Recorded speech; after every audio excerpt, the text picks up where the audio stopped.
de fleurs, de farine pour un cycle. Pour un cycle. Et 2 mesures. Et 2 mesures d'orge. Pour un cycle. À la porte. De la Samarie. À la porte de Samarie. Verset 2. L'officier sur la main, duquel s'appuyait le roi, il répondit à l'homme de Dieu. Quand l'Éternel ferait des fenêtres au ciel, pareille chose arriverait-elle? Élisée dit, tu le verras à tes yeux. De tes yeux.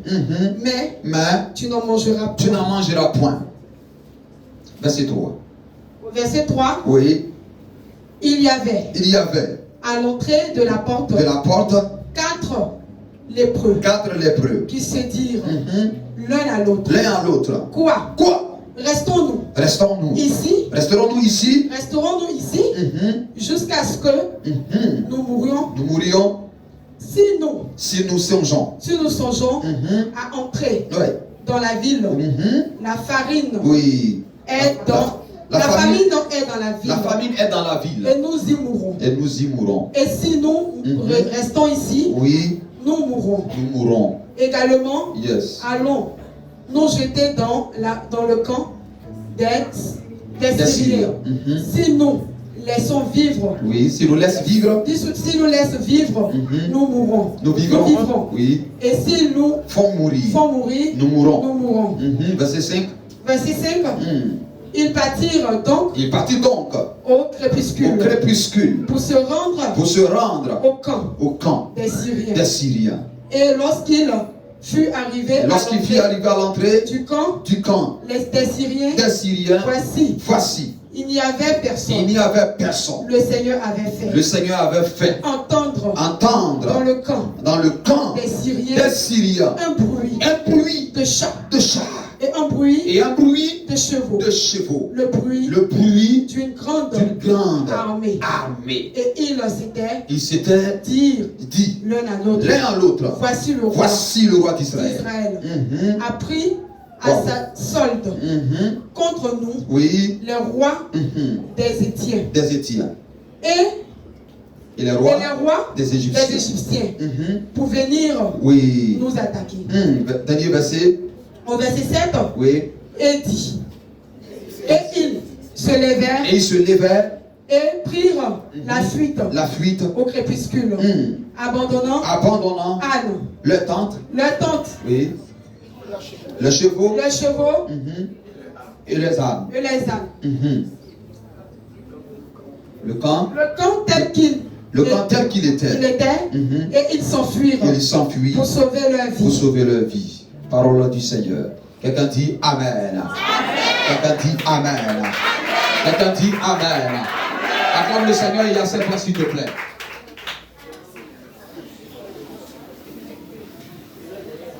Est-ce que tu peux balancer ta main comme ça? Bien aimé, ce soir jusqu'à demain, je voulais vraiment encore te le redire. Ne sois pas distrait. Ton histoire ressemble à l'histoire de Jacob. En Genèse chapitre 32, le verset 24, la Bible parle de Jacob qui a fait une retraite spirituelle. Est-ce que tu sais ça? C'est cette retraite que tu es en train de faire. Amen. Et la Bible dit que quand il a fait cette retraite, la Bible dit que Jacob demeura seul. Et un homme vint luttant avec Jacob jusqu'au lever de l'aurore. Donc c'est une retraite que tu es en train de faire. De la même manière que l'histoire de Jacob a été catapultée dans une autre dimension, a été shiftée dans une autre dimension, je crois, Dieu de cette chair, que ton histoire va être catapultée dans une autre dimension. Écoute, tu as raté l'occasion de me donner ton amen. C'est ton amen qui va donner à l'orateur de déchirer le ciel ce soir. Est-ce que je peux prêcher? Quelqu'un dit prêche. 2 Rois chapitre 7, verset 1 jusqu'au verset 20, relate une histoire palpitante, troublante et émouvante à la fois. Qu'est-ce qui s'est passé? Le livre de 2 rois et 1 roi forment au préalable dans le livre hébraïque le même livre. C'est un seul livre. Mais à cause du volume de ces 2 livres, à cause du volume du livre, les théologiens ont trouvé bon de faire ce qu'on appelle répartition. C'est alors que nous trouvons 1 roi et nous trouvons 2 rois. Sinon, en fait, c'est un même livre. C'est comme 1 Chronique, 2 Chroniques, 1 Samuel et 2 Samuel. C'est un même livre. Mais voyant le volume, voyant les histoires qui sont un peu volumineuses, il arrive aux théologiens de faire ce qu'on appelle séparation, shift, ou alors schisme, je vous l'ai dit, ou alors découpage. Alors sinon, le livre de 1 roi ou 2 rois, c'est la même chose. Mais 2 rois, précisément, est en train de mettre l'accent sur ce qu'on peut appeler le rétablissement, l'union, l'unicité, après le schisme qui a eu lieu. Qu'est-ce qui s'est passé? Le livre de 2 rois est en train de parler d'une histoire qui s'est passée. Après la mort de Salomon, le fils de David, quand Salomon est monté sur le trône d'Israël et de Juda, je vous l'ai dit, la Bible dit que de par son comportement, Salomon s'est mal comporté. Salomon a bien commencé, mais malheureusement, il a mal fini. Et la Bible dit que Dieu va dire à Salomon, tu as mal vécu, mais je ne te ferai rien à cause de ta vie de mon père. J'ouvre une parenthèse pour dire, les choses qui vont t'arriver, la grâce, la visitation, la bénédiction qui va entrer dans ton existence, l'année prochaine, et à partir de ce soir, Dieu ne le fera pas à cause de ta beauté. Dieu ne le fera pas à cause de tes dîmes. Et non même à cause même de ton chien dans lequel tu es resté. Et ni même à cause de ta retraite. Mais à cause de l'alliance dans laquelle tu es et à cause de l'alliance à laquelle tu appartiens. Est-ce que quelqu'un qui vient de façon de le dire Amen. Il dit à cause de ta vie de ton père. Qu'est-ce que je veux dire? Le Dieu de la Bible agit par génération, par arme généalogique. Il agit au travers des lignées. C'est pourquoi il peut dire à Moïse, dans Exode 3, verset 6, je suis le Dieu de ton père, Abraham. Alors qu'Abraham n'a jamais été le Dieu, le père de Moïse. Mais pourquoi? Parce que dans le monde spirituel, dans le christianisme, ce n'est pas celui qui t'a mis au monde forcément qui est ton père. Yes, révèle d'ailleurs. Et ce n'est pas celui qui t'a amené à l'église qui est ton père, forcément. Mais ton père, c'est celui dont tu es dans son alliance. Amen. Et au travers de qui Dieu ne te reconnaît pas, il te connaît. Daddy. Si tu as dit avance, je vais avancer. Je sens que ce soir-là, tu n'es pas prêt pour que je descende. Est-ce que je peux couler comme je sens? Et quand Salomon meurt, il va avoir une situation qui va se produire en Juda. L'un des serviteurs de Salomon s'appelait Jéroboam. Jéroboam, au temps de Salomon, avait pu descendre en Égypte. Et quand il était là-bas, la Bible dit qu'avant même qu'il ne parte, un prophète du nom de Achis va le rencontrer dans la brousse. Et il va dire à Jéroboam, Achis enlève son manteau neuf qu'il avait porté. Il divise le manteau 9 en 12 parties, en 12 morceaux. Il dit, prends 10. Il dit, qu'est-ce que ça veut dire? Il dit, prends seulement, après je t'explique. Jéroboam prend 10 morceaux.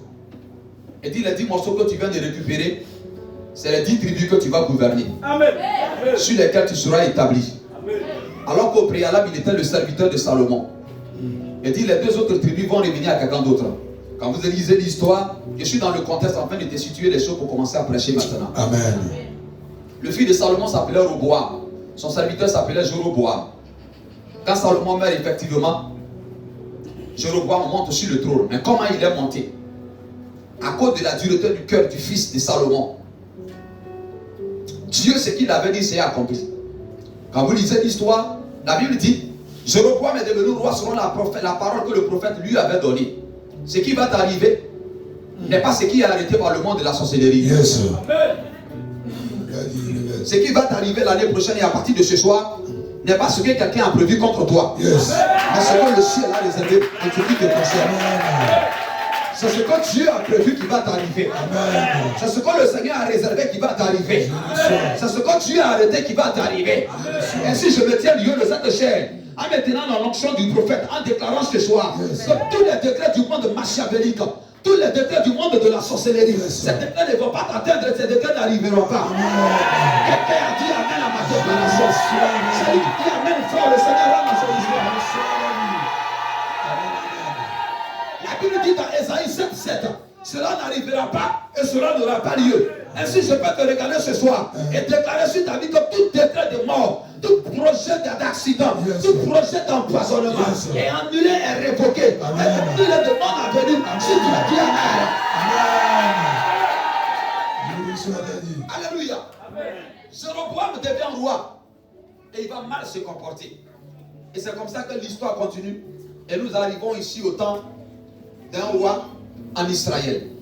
Frères, je suis bien aimé dans le Seigneur, parce qu'il me reste quelques minutes, je suis en train de prêcher. Regardez ce que la Bible dit. La Bible dit que il y a eu un peuple qu'on appelle le peuple de la Syrie, avec à la tête le roi Ben-Hadad de Syrie. Le roi Ben-Hadad de Syrie va se dresser contre Israël. Et il va attaquer Israël. Au point où Israël était tellement attaqué que la famine s'est vissée en Israël. Les animaux n'arrivaient plus à manger. Si les hommes n'arrivent pas à manger, que les animaux n'arrivent plus à manger, on n'appelle pas ça faim. En bon français, c'est la famine. Amen. Les puits étaient devenus secs.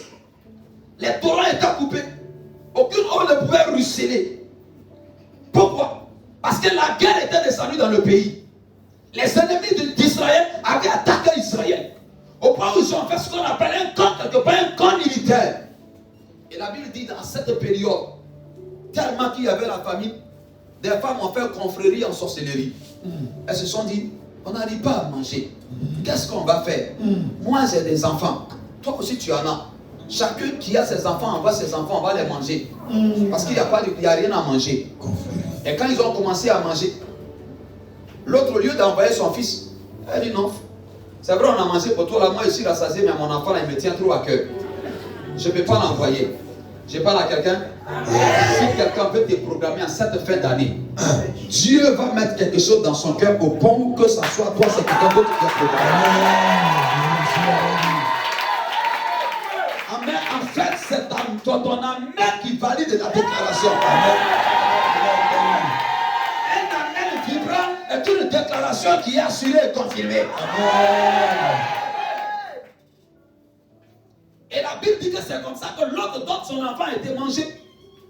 Elle va aller se plaindre maintenant au pied du roi. Roi, voici ce qui s'est passé. On a mangé mon fils. Il est l'heure pour qu'on puisse manger le fils de la dame. Elle dit qu'elle ne veut pas. On apporte l'affaire auprès du roi. Le roi dit ça ne se passera pas comme ça. Vous avez raison. Ce n'est pas de votre faute. C'est le prophète qui est en Israël là qui a fait ça. Le prophète Élisée. Il faut que je le trouve là-bas. Et je vais me dresser contre lui. Et la Bible dit, c'est maintenant que nous rentrons dans l'histoire, au verset 1 du chapitre 7. Élisée dit. Quelqu'un dit avec moi, Élisée dit. Élisée dit, écoutez la parole de l'Éternel. Frère, raison pour laquelle je veux prêcher en quelques minutes sur le thème, la voix, la délivrance par la voix prophétique. Amen. Regarde ton voisin, dis-lui, la délivrance par la voix prophétique. La délivrance par la voix prophétique. Une dernière fois. La délivrance par la voix prophétique. Tu peux couler une dernière fois encore. La délivrance par la voix prophétique. Donc si tu as dit fort que ton voisin, c'est toi que Dieu va visiter. Alléluia. Amen. La délivrance par la voix prophétique. Il y a des délivrances qui viennent.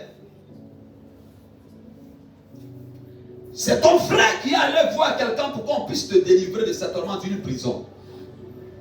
Donc les délivrances ne se ressemblent pas. Yes. Et la source des délivrances aussi ne se ressemble pas. Yes. Mais celle dont je veux parler ce soir, je vais parler de la délivrance par la voix prophétique. Amen. La Bible dit, Élisée dit. La Bible ne dit pas le prophète dit, mais la Bible dit Élisée dit. Comme pour dire à la place d'Élisée, tu peux mettre ton nom. Yes, sir. Comme pour dire à la place d'Élisée, tu peux mettre le nom de ta famille. Yes. Comme pour dire à la place d'Élisée, tu peux mettre le nom de celui qui te tient à cœur. Yes. La Bible dit, Élisée dit. Le verset commence par un homme qui veut parler. Un homme qui veut déclarer. Un homme qui veut dire quelque chose.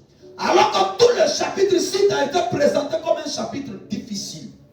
Dans lequel il y avait une famine. Il y avait des gens qui se mangeaient entre eux. Au point où le roi même dans la nation n'avait pas la solution. Mais quand nous souffrons le nouveau chapitre va commencer par un homme qui n'était pas enceinte. Je parle à quelqu'un ce soir. Amen. L'ancien chapitre s'est présenté comme un chapitre mauvais. Mais le nouveau chapitre va se présenter comme un chapitre d'espoir. Amen. L'année 2021 est en train de finir, c'est tellement qu'elle ne t'a rien apporté. 2020 ne t'a rien apporté. 2019 ne t'a rien apporté. Jusqu'à 10 ans et 15 ans, 20 ans derrière. Mais de là où je me tiens maintenant dans cette onction prophétique, Amen, Daddy. Je vais déclarer sur la vie de 21 personnes ce soir. Je vais déclarer sur la vie de 21 personnes ce soir. C'est ceux qui ont compris qui je sais, d'eux que je parle, qui se sont tenus debout. Je dis, je vais déclarer sur la vie de 21 personnes ce soir. Je vais déclarer sur la vie de 21 personnes ce soir.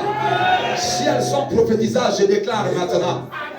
La saison qui est en train de venir est une saison de témoignage et de grandeur pour toi. La saison qui est en train de venir, un nouveau chapitre s'ouvre pour la vie de 21 personnes. Écoute-moi très bien, quand vous voyez la Bible dit Élisée dit, vous allez voir que le Élisée avec le E, cette première lettre est écrite en majuscule. On nous a appris à l'école primaire que une phrase commence par une lettre majuscule et elle finit par quoi? Elle finit par un point. Ça veut dire que quoi? Quand l'histoire commence avec Élisée en grand majuscule E, ça veut dire que l'histoire qui commence est une nouvelle histoire, est une nouvelle page, une nouvelle période, une nouvelle atmosphère, une nouvelle saison. Et si je me mets à genoux ce soir et je déclare sur ta vie, une nouvelle saison commence pour toi, une nouvelle période commence pour toi, un nouveau temps commence pour toi, un vent nouveau souffle sur toi. Donne-moi ton amen, donne-moi ton amen, donne-moi ton amen, donne-moi ton amen.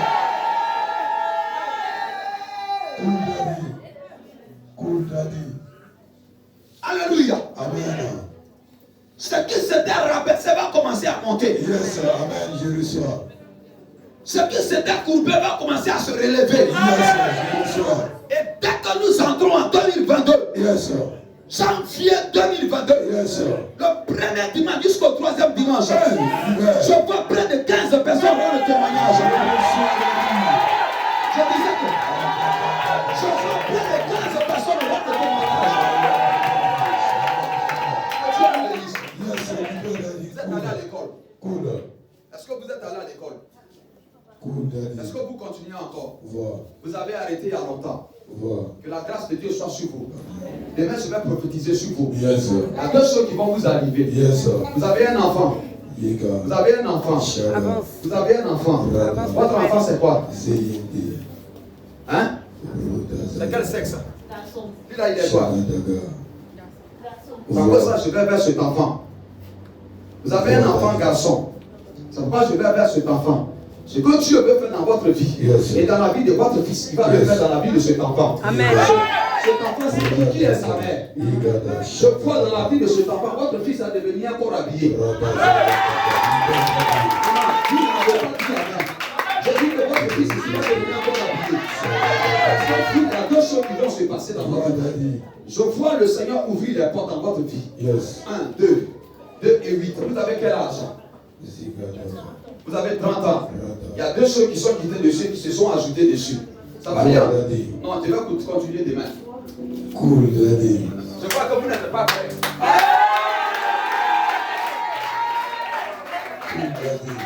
Regardez, vous êtes venu faire une offrande. Vous êtes venu faire une offrande. Vous savez ça?